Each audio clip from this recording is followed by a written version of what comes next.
끼만 먹고.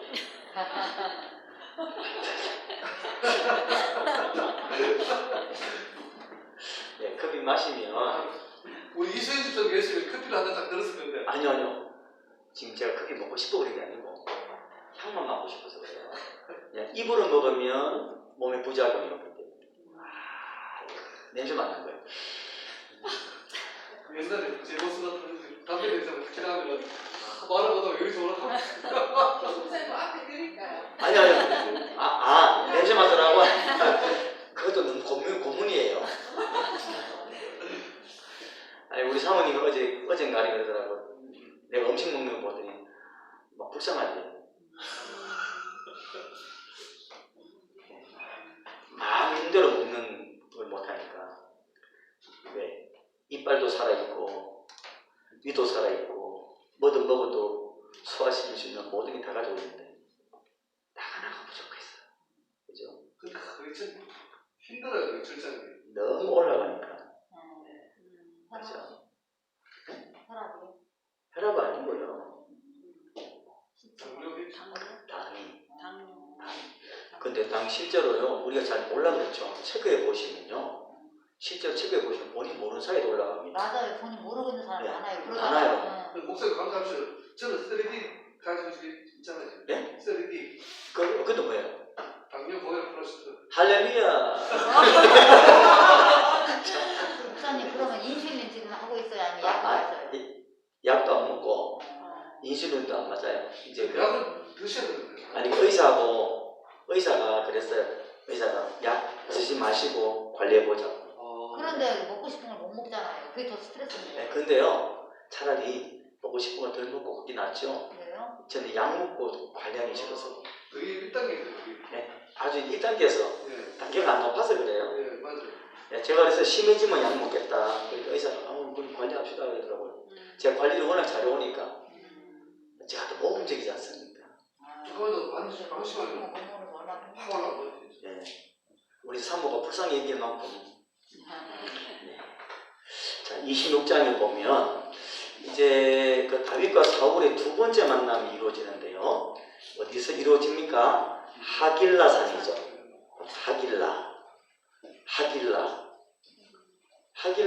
하길라라는 이름이 어떤 뜻일까요? 뜻은 건조한 언덕이라는 뜻을 갖고 있고요. 건조한 언덕. 그런데 이 하길라 산에서 지금 오늘 다윗이 사울과 하길라 산에서 만나게 되는데요. 공교롭게도 사울이 나중에 죽을 때 어디 죽어요? 하길라 산에 죽어요. 길보아 전투에서, 그죠?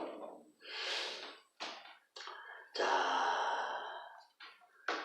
우리 다윗이 하길라 산에 숨어 있다는 제보를 누가 해주죠? 10사람들이, 그죠? 재련소 사람들이 예, 또 제보해줬습니다, 그죠? 자, 사울은 택한 군사 3,000명과 함께 이 하길라 산에 진을 치는데요. 다윗이 정탐꾼을 가만히 보내보니까 사울과 군사령관 아브넬이 하길라 산에 진을 치고 있는데 보니까 사울은 진영 가운데 누워있고, 그죠? 군사들은 그를 둘러서 진을 치고 있는 풍경이었어요. 이게 4절 5절인데 읽어볼까요?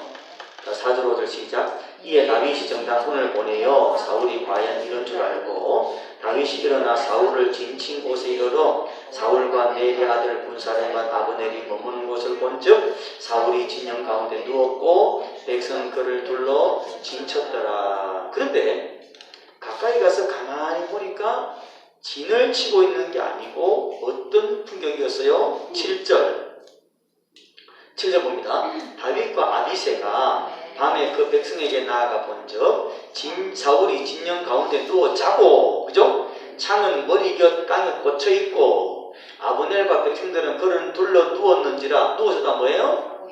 다 잠고 자요. 이렇게 알고 보니까 사울을 지키고 있는 게 아니에요. 지금 사울의 군대, 쉽게 말하면 사울의 공동체에 처해진 사울 공동체가 처하고 있는 영적 상태를 그대로 그대로 보여주는 거예요. 왕은 가운데 누워서 자고 또 왕을 지켜야 되는 사람들도 왕 둘러서 자고 지금 다 자는 거예요. 자, 결국 이제 이 광경을 보았던 역시 또 아비새가 말이죠. 다윗과 함께 갔던 아비새가 사울을 죽이자 그렇게 이제 말을 하죠. 다윗이여, 이 사람은 2번 찔릴 것도 없고 1번만 찔러서 내가 없애버리겠습니다.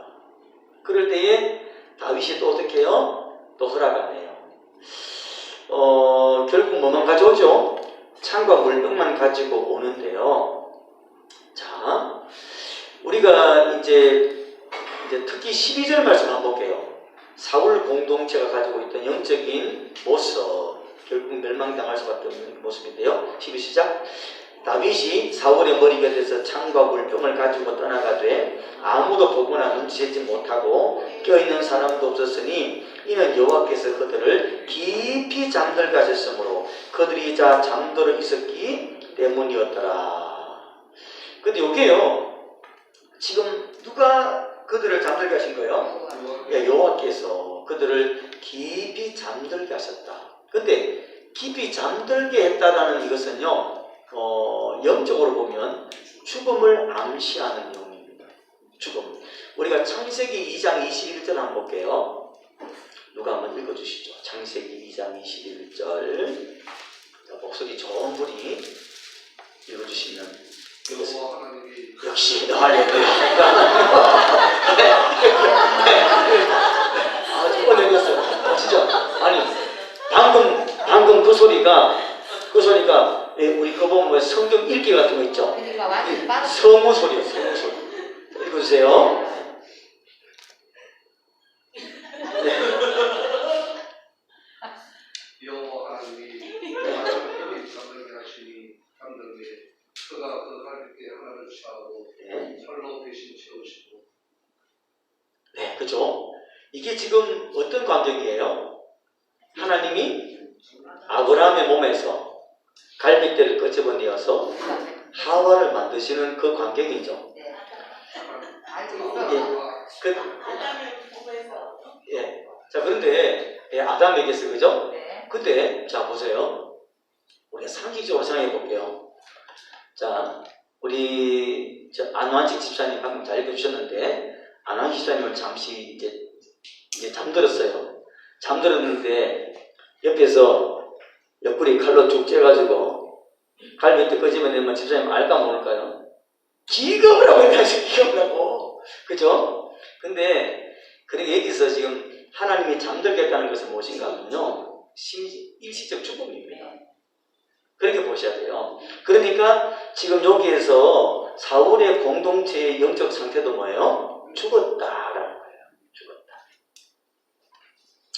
그죠? 결국 이제 사울의 죽음을 암시하게 하는 그런 표현이죠. 죽음을 암시하게 하는 표현. 자, 그러면 다윗은 왜 굳이, 우리 의문 하나 던질게요. 다윗은 왜 굳이 사울이 거기 있는 거 알고, 그 다음 사울 공동체 거기 있는 거 알고 굳이 사울을 죽일 목적이 아니었다면, 굳이 그것도 아닌데 뭐 때문에 굳이 거기까지 가가지고 그 진 가운데까지 살금살금 기어들어가서 창과 물병을 가지고 온 이유가 뭘까요? 내가 이길 수 있는데 참는다. 네, 이 참는다. 그렇죠? 그죠? 역시 강사님. 그죠? 이길 수 있는 참는다. 그죠? 근데 사실 이제 이건 바로 그거죠. 하나님의 뜻과 계획. 그러니까 하나님이 하시는 그 일은 그 누구도 막을 수가 없다. 그죠? 그걸 사울에게도 알게 하고, 그 다음에 자신의 장수인 부하장수 아비새에게도 알게 하는 그런 대목이죠. 사실 이제 다윗이 그 두 번째, 그 첫 번째는, 자, 첫 번째 보세요. 사무엘상 24장에서 일어났던 사건 있죠. 아까 동굴 속 사건, 옷자락 뺀 사건. 그거는 사울이 온 겁니까? 다윗이 간 겁니까? 왔잖아요. 근데 지금 두 번째 사건은 누가 한 거예요? 사울이 갔잖아요. 다윗이 갔잖아요. 이게 다른 겁니다, 내용이. 그리고 온 이런 상황에서 어쩔 수 없이 오다가 병거하고 가서 적극적으로 물병과 창을 들고 온 것하고는 좀 내용상 상황이 다른 건데요. 그러면 이런 변화가 왜 일어났을까? 이런 변화가 뭘까? 다윗이 경험했던 확신이죠. 우리가 25장에 보면 아비가일 사건 통해서 다윗이 나발을 죽이려고 했잖아요. 근데 하나님 막았잖아요. 근데 결국 누가 했어요? 하나님 하셨잖아요. 다윗은 그거를 통해서 조금 또 성숙한 거예요. 아까 재련소 가가지고 조금 더 다윗이 성숙한 거죠. 하나님이 어떻게 일하시는가를 이미 알고 있었다라는 것을 우리가 알 수가 있는 것입니다. 자, 우리가 신앙생활하고 하나님 섬길 때 중요한 게 뭐냐면 우리는 자꾸 문제를 해결하는 해결사가 되려고 해요. 하나님은 해결사를 찾지 않습니다. 순종. 해결사.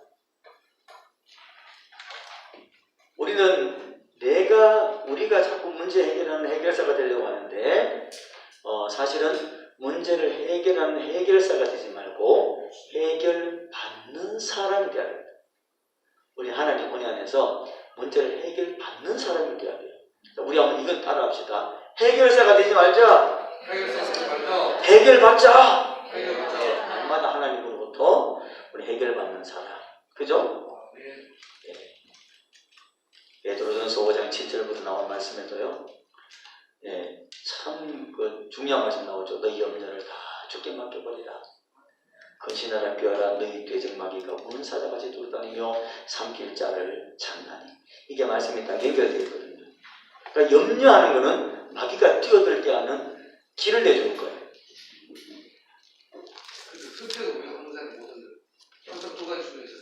예? 킵할 수 없는 데서 킵하는 것도 우리가 선택하는 것이고 예. 염려하는 것도 우리가 선택하는 것이니까 예. 항상 우리가 선택을 잘해야 돼요. 그렇죠. 맞습니다. 역시 안 집사님이 기도 많이 하시니까. 예. 아멘. 자, 사무엘상 27장으로 넘어갑니다. 마지막에. 이제 오늘 결국은 이 26장의 사건 이후에 다윗은 이제 본격적으로 1년 4개월 동안의 망명 생활을 하게 돼요. 어디에 가가지고요? 예, 블레셋으로 넘어가죠. 아기스에게로 가죠. 자, 이거를 어떤 분이 그렇게 표현했더라고요. 임시정부라고. 다윗의 임시정부라고. 상의 임시정부 있었듯이 우리나라에 다윗의 임시정부다 뭐 그렇게 표현하는 분도 있는데요. 여튼간에 다윗은 이제 본격적인 1년 4개월의 망명. 이것도 공식적 망명입니다. 그 전에 다윗이 블레셋 갔었나 안 갔었나요? 갔었죠. 가가지고 대문짝에서 침 흘리면서 이제 다윗이 위기를 모면했잖아요. 그때는 망명 간 게 아니고 피신 간 거였고요. 지금은 망명, 공식적 망명을 신청해서 다윗 아기스에게로 망명을 간 거죠. 자, 그때 아기스가 어떤 성을 내어줍니까? 시글락을 내어준다, 그죠? 근데 이 시글락 입성이 가지는 이 의미도 사실은 있어요. 어떤 의미를 갖고 있는가 하면, 이 시글락은 사실은 이 가나안 정복 시대에 이 시글락은 누구에게 속해 있던 땅이었는가 하면, 시므온 지파에게 속해 있던 땅입니다. 시므온. 우리 여호수아 19장 1절 보면 나와요. 여호수아 19장에 시므온 지파가 차지하고 있던 이 땅이었는데, 자, 그러면 우리가 가나안 정복 시대 보면은 가나안 땅을 쭉 나누잖아요, 그죠? 나누죠? 근데 가나안 땅을 쭉 나눌 때 어떻게 합니까? 나눠가지고 요거는 어떤 땅, 요건 누구 지파 쭉 나누죠. 그 중요한 거는 이거는 기업 분배만 이렇게 한 것이지 이 땅을 다 점령했다는 의미는 아닙니다. 가나안 정복 역사가. 그렇기 때문에 지금 사실 시글락이라고 하는 이 땅은 시므온 지파에게 주어진 땅이긴 했는데 시므온 지파가 이 땅을 점령하지는 못했어요. 그런데 하나님이 지금 누구한테 주고 있는 거예요? 다윗에게. 참 이런 것도 어떻게 보면 역사적으로 좀 굉장히 중요한 의미를 갖고 있거든요. 그러니까 하나님의 그 방법으로 하나님의 약속하신 것, 하나님의 뜻은 반드시 이루어지는 순간이 옵니다. 언젠가는 이루어진다는 거예요. 때로는 더딜 수 있고 때로는 좀 힘겨운 상황을 거칠 수 있지만 반드시 이루어진다는 거예요. 제가 요즘 계속해서 우리 교인들에게 강조하는 그겁니다.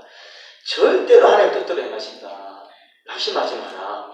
당장 무엇인가 안 될 것처럼 보일지라도 반드시 하나님은 선한 뜻을 만들어 가신다. 아멘. 그 얘기만 이제 날마다 해주거든요. 제가 깨달은 게 있었을 거예요. 당장 눈앞에 뭔가 안 보인다고 낙심할 거 하나도 없어요. 하나님 살아계시기 때문에. 자, 우리가 이제 결국 하나님이 다윗을 블레셋으로 망명시키시는데요. 이 망명의 이유가 뭘까요? 망명의 의도가 뭘까요? 의도가? 훈련, 또 훈련이라는 의미도 있고, 그 다음에 망명시키시는 또 하나의 의미가 뭘까요? 이제 드디어 하나님이 끝낼 때가 됐죠. 뭐를? 사울의 역사를 말이죠. 그러니까 사울의 역사를 끝내기 위해서 하나님이 다윗을 분리시키시는 거예요. 분리시켜서 하나님께서 이와 같이 떼어놓으신 거죠. 결국 누가 다 하시는 거예요? 하나님이 다 하시는 거예요. 그죠? 물론 다윗이 이를 악물고 참았어요. 원수 같은 사울이었지만 잘 참아주었어요. 그러나 잘 참아주었기 때문에 역사가 일어난 게 아니고 하나님은 그 모든 것을 이루어내신 거예요. 그 하나님의 역사였다는 거죠. 우리가 계시록에 보면 좀 어떤 광경이 하나 나오는데요. 혹시 이거 계시록의 24장로들에 대한 그 내용이 보면 계시록 4장이 나오거든요. 한번 볼까요? 보면서 이제 우리가 마무리 좀 지어보도록 할게요. 자, 계시록 4장. 4장 맞나? 계시록 4장 9절 한번 볼까요? 9절 같이 읽어봅니다. 시작. 그 생물들이 보좌에 앉아서 세세토록 살아계시는 이에게 영광과 존귀와 감사를 돌릴 때 24장로들이 보좌에 앉으신 이 앞에 엎드려 세세토록 살아계시는 이에게 경배하고 자기의 관을 보좌 앞에 들이며 이르되 우리 주 하나님이여 영광과 존귀와 권능을 받으시는 것이 합당하오니 주께서 만물을 지으신지라 만물이 주의 뜻대로 있었고 또 지으심을 받았나이다 하더라. 멸류관 가지고 주 앞에 드리세. 그죠? 자, 그러면 이 24장로들이 그죠? 멸류관을 쓰고 있던 장로들이 왜 멸류관을 벗어서 보좌 앞에 내어놓았을까요? 알게 된 거죠. 뭐를요? 네. 예, 하나님이시. 왜 그래요? 우리가 이 땅에 살면서 육신을 입고 사는 우리는 어쩔 수 없이 놓치게 되는 게 있어요. 그건 여기 있는 목사도 예외가 아니고 여러분도 예외가 아닐 줄 압니다. 왜냐하면 예수님이 아니기 때문에. 우리가 말로는 그렇잖아요. 무슨 일이 이루어질 때마다 하나님이 다 하셨습니다. 주님 영광 받아주세요. 하지만 마음속에는 어렴풋이 뭐가 남아있어요? 요만큼이라도. 내가 했는 게 남아있지 않던가요? 저는 정말 그게 안 버려져요. 우리 정다운계 개척자가 저잖아요. 하나님 개척하게 하셨잖아요. 그건 맞아요. 그건 맞지만 그럼에도 불구하고 내가 개척했다고 해서 개척 안 한 것과 더 나을 게 뭐 있나요? 하나님이 그 일에 날 쓰시고 오실 뿐인데 그래도 먼저 하세요. 나는 개척했어. 이게 있는 거예요. 마음속에서부터. 근데 참 이게요. 이론은 그런데 실제는 이것도 교회에서 말하기는 어려운 거예요. 네. 이론은 그런데 실제는 잘 안 버려져요. 감히 개척했나 목사의 값으로 되는 거예요. 이론은 실제로 힘들어지는 거예요. 이론은. 우리는 이걸 언제 완전히 벗어버릴 수 있느냐? 천국 가서 그런 겁니다. 그때는요, 정말 우리 속에서부터 지금은 한 90%, 98% 만약 우리가 벗어버렸다면 98%도 크죠. 우리 주님 앞에 가면 100% 벗어버리는 거예요. 아, 정말 내가 아무것도 없구나. 오직 주님이 다 하죠. 그러니까 어떨 때는 그래도 내가 열심히 해서 그래도 이런 결과가 왔지라는 생각을 하게 되는 순간도 있지만 그럼에도 불구하고 깨닫게 되는 게 뭐예요? 하나님께서 그렇게 섭리하셨구나. 때로는 나 그때 오밤에 있었는데 그것도 알고 보니 하나님 섭리였구나. 나를 하나님 훈련시키시려고. 그때는 내가 절망스러웠는데 그것도 하나님 섭리였구나. 나를 사랑하지는 않았겠어. 그러면서 이제 깨닫게 되는 거죠. 그러니까 결국 처음부터 끝까지 누가 다 하신 거예요? 하나님은 다 하신 거예요. 그러니까 면류관 쓰고 어떻게 그 자리에 있어요? 다 벗어드리고 주님 앞에 내어놓는 거죠. 여러분, 우리의 삶도요, 내가 몸부림치기 때문에 되는 거 아닙니다. 하나님께서 이끌어 가시기 때문에 되는 겁니다. 우리 날마다 주와 함께 승리하는 설교시간 아니지만은 복된 삶 되시길 축복합니다. 기도하고 마치겠습니다. 하나님 아버지, 다윗을 이끌어 가시는 하나님의 손길을 봅니다. 우리의 삶도 이끌어 가시는 하나님의 손길을 보게 하옵소서. 더 주님 의지하게 도와주시옵소서. 때로는 우리가 이해할 수 없는 그 상황까지도 하나님의 섭리임을 알게 하여 주옵소서.